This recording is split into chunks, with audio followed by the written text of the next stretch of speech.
Integrated clean energy policy 2024 ఏమైతే సభ్యులు అడిగిన ప్రశ్నలో నేను ఇప్పుడే మీ దగ్గర అవకాశం తీసుకోవడానికి మీరు అనుమతించినందుకు ధన్యవాదాలు అధ్యక్ష. ఈ సాంప్రదాయేతర ఇంధన వనరుల్లో సోలారు అట్లాగే పవన విద్యుత్ విండ్ పవర్ ఇవన్నీ ప్రకృతిని అనుసరించి నడుస్తాయి అధ్యక్ష. కానీ 2024 ఏమైతే మేలో ఎలక్షన్ టైంలో వచ్చిన ఆ జీవో ఏ ప్రభుత్వం అనిశ్చిత పరిస్థితిలో ఉన్నప్పుడు గత ప్రభుత్వం గాని మన ప్రభుత్వం గాని లేనప్పుడు తీసుకొచ్చిన జీవో అది. దాంట్లో ఏంటంటే ఏ 15 నిమిషాల్లో తయారైన విద్యుత్తుని ఆ 15 నిమిషాల్లోనే వాడుకోవాలి, రియల్ టైం అనే ఒక క్లాస్ పెట్టారు అధ్యక్ష. సోలార్ పవర్ అనేది డేలోనే ఉత్పత్తి అవుద్ది, మధ్యలో మేఘాలడ్డు వస్తాయి. పవన విద్యుత్ విండ్ పవర్ అది సంవత్సరంలో 4 నెలలే వస్తుంది. దాన్ని ఆ పర్టికులర్ టైంలోనే వాడాలి, మిగిలింది బ్యాంకింగ్ మేము ఇవ్వము అనే ఒక నిబంధన పెట్టి పేరుకి టైటిల్ పెట్టారు తప్పితే వాస్తవంలో పరిశ్రమలకి ఇది ఉపయోగపడేది కాదు. అంతేకాకుండా కొత్త పాలసీ ఇచ్చినప్పుడు ఆ రోజు నుంచి వచ్చిన అప్లికేషన్లను మాత్రమే పరిగణలోకి తీసుకుని ముందుకెళ్లాలంటే పాత వాటిని కూడా కొత్త జీవోలోకి తీసుకొచ్చి పాత నిబంధనలకు అనుగుణంగా అన్ని అనుమతులు తీసుకున్న వాటిని కూడా అధికారులు ఇబ్బందులు పెడతా ఉన్నారు అధ్యక్ష. అట్లాగే ఏపీఆర్సీ కూడా పూర్తి కమిటీ లేనందువల్ల ఈ సమస్యల మీద పరిశ్రమలు అప్పీల్ చేసుకుంటే వాటిని కూడా పరిష్కరించే నాదుడు లేకుండా అయింది. దయచేసి మంత్రి గారితో ఈ విషయాలు నేను పలు సందర్భాల్లో చర్చించడం జరిగింది అధ్యక్ష.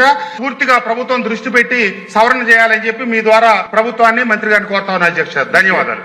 అదేవిధంగా ఎమ్మెల్యే రాధాకృష్ణ గారు అట్లాగే కృష్ణప్రసాద్ గారు ప్రభుత్వం సంబంధించి కొన్ని ఇబ్బందులు ఉన్నాయి. బ్లాక్ టు బ్లాక్ పెట్టడం వల్ల బ్యాంకింగ్ సిస్టమ్ పెట్టడం వల్ల పరిశ్రమలు సోలార్ ని గానీ విండ్ గానీ వినియోగించుకోలేకపోతున్నారని చెప్పి చెప్పడం జరిగింది సార్. తప్పకుండా వాటి మీద పలుసార్లు డిపార్ట్మెంట్ పరంగా మీటింగ్ అయ్యాము. తొందరలోనే వాటిని కూడా పరిష్కరిస్తాం సార్. ఈఆర్సీని కూడా తొందరలోనే నియమించి వీళ్ళకున్న సమస్యలు కూడా పరిష్కరిస్తాం. మనం 2024 క్లీన్ ఎనర్జీ పాలసీ తీసుకొచ్చిన తర్వాత మన లక్ష్యం 78.50 గిగావాట్లు పెట్టాలనేదే. సోలార్ గానీ విండ్ గానీ పిఎస్పీలు గానీ బ్యాటరీ సిస్టమ్ గానీ గడిచిన 14 నుంచి 19 దాకా చంద్రబాబు నాయుడు గారి ప్రభుత్వంలో దాదాపు 9 గిగావాట్లు విండ్ గానీ సోలార్ గానీ తీసుకొచ్చాము. తర్వాత వచ్చిన ప్రభుత్వాలు దీన్ని నిర్వీర్యం చేయడం వల్ల చాలా రాష్ట్రానికి చాలా ఇబ్బందులు వచ్చి పెట్టుబడిదారులందరూ కూడా ఈ రాష్ట్రం వదిలి పారిపోవాల్సిన పరిస్థితి వచ్చింది. దాని ద్వారా చాలా పెద్ద ఎత్తున ఈ రాష్ట్ర విద్యుత్ వ్యవస్థ మీద భారం పడింది. దాదాపు వీళ్ళందరూ వెళ్లిపోవడం వల్ల మనమే ఆ విద్యుత్ వాడుకోపోవడం వల్ల వాటి మీద కూడా ఆ డబ్బులన్నీ కూడా మనమే వడ్డీతో పాటు కూడా వాళ్ళకి చెల్లించాల్సి వచ్చింది అనమాట. తర్వాత మనం ద్వారానే దాదాపు పవర్ బిల్స్ గానీ పోయిన గవర్నమెంట్ చేసిన నిర్వాహకం వల్ల చాలా పెద్ద ఎత్తున ప్రజల మీద భారం పడి